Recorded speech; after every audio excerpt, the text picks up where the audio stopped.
La parole est maintenant à Monsieur Jacques Gauthier pour le groupe Union pour un mouvement populaire. Vous avez la parole, mon cher collègue. Monsieur le Président, Messieurs les ministres, mes chers collègues, nos concitoyens suivent régulièrement au travers des médias l'évolution de la situation en Afghanistan et l'engagement de nos soldats dans des conditions difficiles. Les 2 déplacements organisés par le président du Sénat et par le président de Rohan et ce débat nous permettent de dépasser cette simple vision, parfois tragique, mais naturellement réductrice, et d'essayer de faire ensemble un point le plus objectif possible sur l'état du pays, l'action de nos troupes et les perspectives qui s'offrent, notamment à la communauté internationale. Après plus de 10 années d'invasion soviétique, de combats particulièrement meurtriers et destructeurs, l'Afghanistan a connu la chape de plomb du régime taliban et s'est transformé en base arrière et en camp de formation des terroristes d'Al-Qaïda. Après les attentats du 11 septembre 2001, les États-Unis sont intervenus militairement, chassant les talibans de Kaboul, les repoussant dans les montagnes et au Pakistan, et traquant les troupes terroristes d'Al-Qaïda.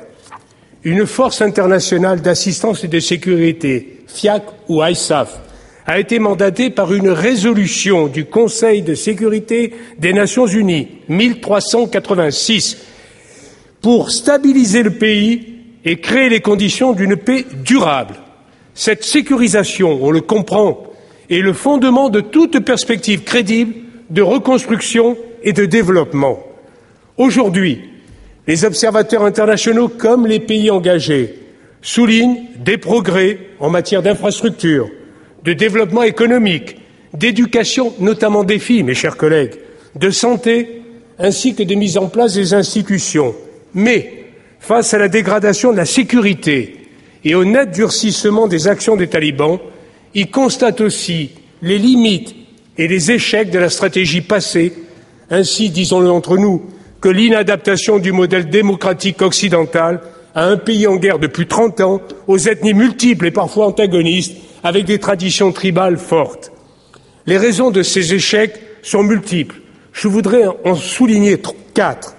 Dès 2003, un effort sécuritaire insuffisant, dû notamment à l'intervention américaine en Irak, et inadapté car essentiellement militaire. L'aide internationale, c'est 2e point, très importante, n'a pas bénéficié d'une stratégie claire et aucun responsable n'a été désigné par l'ONU pour définir les priorités et piloter ses actions. Les errements dans ce domaine mériteraient à eux seuls un débat, mes chers collègues.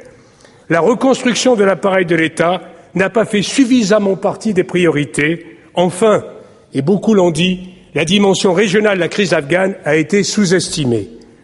Une volonté de tirer les conséquences de ces erreurs et de modifier radicalement notre action se dessine, tant au niveau politique que militaire.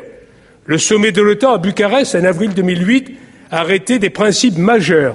Je veux noter détermination partagée de maintenir un engagement dans la durée, soutien aux autorités afghanes pour leur permettre de prendre en charge progressivement leur sécurité, approche globale internationale, tant militaire que civile, sécurité et reconstruction, les 2 piliers indispensables, accroître la coopération régionale avec les pays voisins. Le rapport du général McChrystal, qui commande tout à la fois, il faut le rappeler, les troupes américaines d'Enduring Freedom et les soldats des 42 pays alliés de l'ISAF, va dans le même sens, même si les médias ont surtout retenu la demande faite au président Obama de renfort de 40 000 hommes. Je tiens à signaler, et le président de Rohan l'a fait avant moi, que le volet civilo-militaire du rapport du général McChrystal est déjà décliné par le contingent français, qui vient de laisser, après l'avoir préparé en amont, le commandement et la responsabilité de la région de Kaboul à l'autorité militaire afghane en lien avec les Turcs. Alors, quelle est donc la situation réelle des troupes françaises en Afghanistan? Notre dispositif est divers et en cours d'évolution. Un contingent air, 450 hommes environ, à Kandahar et à Douchanbe au Tadjikistan. Une centaine de personnels de la mission mer Héraclès et 3100 soldats très majoritairement de l'armée de terre, qui assure des missions de sécurisation, d'abord en particulier dans la région de Kaboul, puis progressivement à l'est de la capitale, en Kapisa et en Surobi, secteur dans lequel nous recentrons notre action début décembre avec la mise en place de la brigade Lafayette. Par ailleurs, et c'est essentiel, nous assurons la formation d'éléments de l'armée nationale afghane qui est passée de 3 000 hommes en 2002 à près de 96 000 hommes aujourd'hui.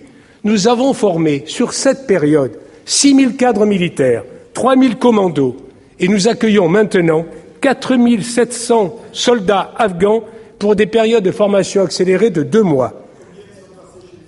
Parallèlement, plus de 300 officiers et sous-officiers français conseillent les unités afghanes au sein des OMLT, Operational Mentoring and Liaison Team, vivant avec elles et les accompagnant dans les opérations sur le terrain. Enfin, 5 groupes dits CIMIC, civilo-militaires, interviennent dans les zones que nous sécurisons pour réaliser sur le terrain de mini-programmes de reconstruction en lien étroit avec les populations et les représentants de l'armée afghane. J'y reviendrai. Lors de notre déplacement, nous avons rencontré des soldats français, notamment dans les bases qu'on appelle des FOB, de Kapisa à Nijrab et à Taga. Comme l'ont fait sur place et tout à l'heure le président Larcher et les présidents de nos groupes politiques, je tiens à rendre un hommage appuyé à ces hommes et ces femmes avec un haut moral et conscients de l'importance de leur mission. Nous avons admiré et salué leur professionnalisme, leur détermination et leur sens élevé du service de la France. Vous devez savoir qu'avant la projection en Afghanistan, ils bénéficient d'une préparation opérationnelle spécifique de 6 mois, avec déclinaison bien sûr des fondamentaux du combat, mais aussi la connaissance du théâtre afghan au travers de nos retours d'expérience. Après le net durcissement des combats d'été 2008 et la généralisation de la pose d'IED par les talibans, IED, ces mines artisanales souvent de forte puissance qui ont causé 75% des pertes alliées. Il a fallu faire évoluer nos équipements individuels et nos matériels. C'est chose faite grâce à des crédits importants d'urgence opérationnelle, Crash Programme, 108 millions d'euros en 2008, 180 millions d'euros en 2009. Cet effort a été complété, Monsieur le Ministre, par le déploiement de 3 hélicoptères Tigre, d'un hélicoptère Caracal supplémentaire et l'envoi de 8 canons César de 155 mm. Merci, Monsieur le Ministre de la Défense.